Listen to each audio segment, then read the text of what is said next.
Friends, இப்போ நம்ம Pandya sous பார்க்க போகிறோம். பாண்டிய சோஸில் வந்துட்டு தீபாவளி மோடு ஸ்டார்ட் ஆயிடுச்சுப்பா. அடுத்து என்ன பலகாரத்தை காமிக்க வேண்டியதானேன்னு சொல்லிட்டு எடுத்த உடனே காமிச்ச சீனை பார்க்கணுமே. அடேங்கப்பா, விதவிதமாக நான்வெஜ் என்ன, பலகாரம் என்ன, அடே எந்த கடையில் வாங்கினாங்கன்னு தெரியாமல் போச்சுடா. இன்னைக்கு ஒரு கட்டு கட்டிட வேண்டியதுதான்னு சொல்லிட்டு எல்லாரும் ஆஜராயிட்டாங்க. எல்லாரும் உட்காந்தா பரிமாறது எப்படிப்பா? ஆனால் நான் பரிமாறேன்னு கோமதி அம்மா ஒரு பக்கம் சொல்ல, எல்லாரும் கேப் விட்டுட்டு உட்காருங்க, எல்லா இலையிலும் எல்லாத்தையும் வச்சிருங்க, வேணுங்கிறவங்க திரும்ப வாங்கி சாப்பிட்டுக்கோங்க, எல்லாரும் உட்காரணும் அவ்வளோதான் அப்படின்ட்டாங்க.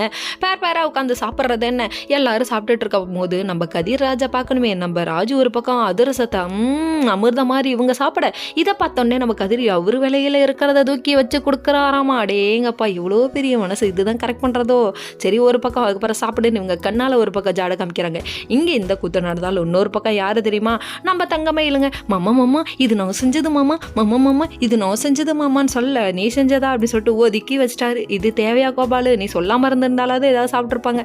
பாண்டியர் ஒரு பக்கம் சாப்பிட்டுட்டு அட்டட்ட என்ன என்ன அரிய வகை சாப்பாடியா, அறுசுவை நாக்குல நடனம் ஆடுதியாங்கிறாரு. நல்லா வருவாப்பா நீ. கோமதிக்கு ஒரு நன்றியை சொல்ல எல்லா மருமகளும் சேர்ந்து ஹெல்ப் பண்ணாங்கன்னு சொல்லிட்டாங்க. அதுக்கப்புறமா எல்லாருமே சூப்பராக இருக்குன்னு பாராட்டுக்களை போட, நம்ம மீனா ஒரு பக்கம் அங்கே இருந்திருந்தா இந்த அரிய வகை சாப்பாடை நீ மிஸ் பண்ணியிருப்பப்பா, வெறும் இட்லி தான்ப்பா நம்ம தின்றுப்போம், எனக்கு சமைக்க தெரியாதேப்பா அப்படிங்கிறாங்க.